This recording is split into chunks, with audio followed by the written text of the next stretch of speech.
Hi friends, അസ്സലാമു അലൈക്കും. Welcome back to my channel. ഈ ഓണത്തിന് വളരെ കുറച്ച് സാധനങ്ങൾ കൊണ്ട് ഒരു ചെറുപയർ പായസം ഉണ്ടാക്കാം. ആദ്യം തന്നെ ഒരു പാനിലേക്ക് ചെറുപയർ പരിപ്പ് ചേർത്ത് ഒരു light golden brown colour ആവുന്നവരെ വറുത്തെടുക്കുക.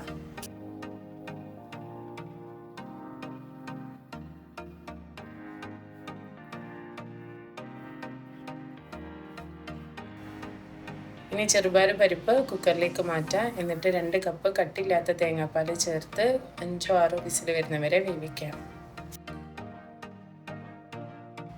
പ്രഷറൊക്കെ complete പോയതിന് ശേഷം കുക്കർ തുറക്കുക. എന്നിട്ട് ഇതിലേക്ക് 1 കപ്പ് പൊടിച്ച് വെച്ച ശർക്കര ചേർത്ത് ശർക്കരയൊക്കെ നന്നായിട്ട് മെൽറ്റ് ആവുന്നവരെ മിക്സ് ചെയ്യാം.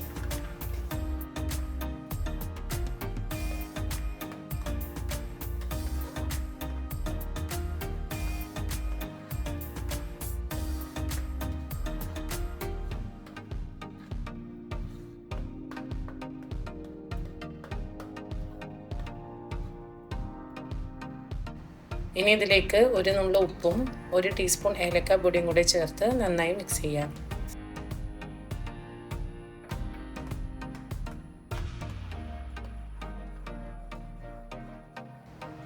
തീ ലോ ഫ്ലെയിമിലോട്ടേക്ക് മാറ്റി ഇതിലേക്ക് 1 കപ്പ് കട്ടിയുള്ള തേങ്ങാപ്പാൽ ചേർക്കുക. കട്ടിയുള്ള തേങ്ങാപ്പാൽ ചേർത്തതിന് ശേഷം ഇത് തിളപ്പിക്കരുത്, ഒന്ന് ചൂടായാൽ മതി.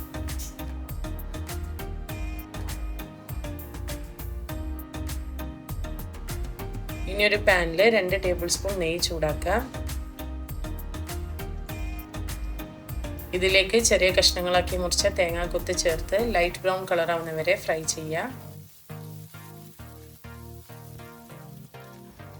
ഇതിലേക്ക് കുറച്ച് കാഷ്യൂനട്ട് ചേർക്കുക, എന്നിട്ട് ഫ്രൈ ചെയ്യുക.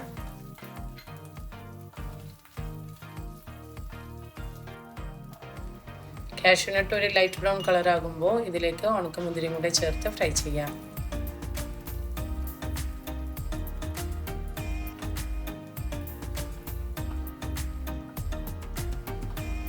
ഇത് പായസത്തിലേക്ക് ചേർത്ത് നന്നായിട്ട് ഇളക്കി കൊടുക്കുക.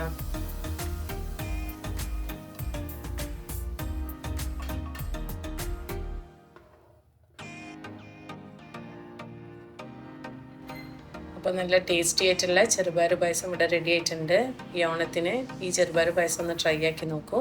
അപ്പോൾ ഈ റെസിപ്പി ഇഷ്ടമായിട്ടുണ്ടെങ്കിൽ ലൈക്ക് ചെയ്യുക, ഷെയർ ചെയ്യുക, സബ്സ്ക്രൈബ് ചെയ്യുക. നെക്സ്റ്റ് റെസിപ്പി ആയിട്ട് കാണാം. Thanks for watching.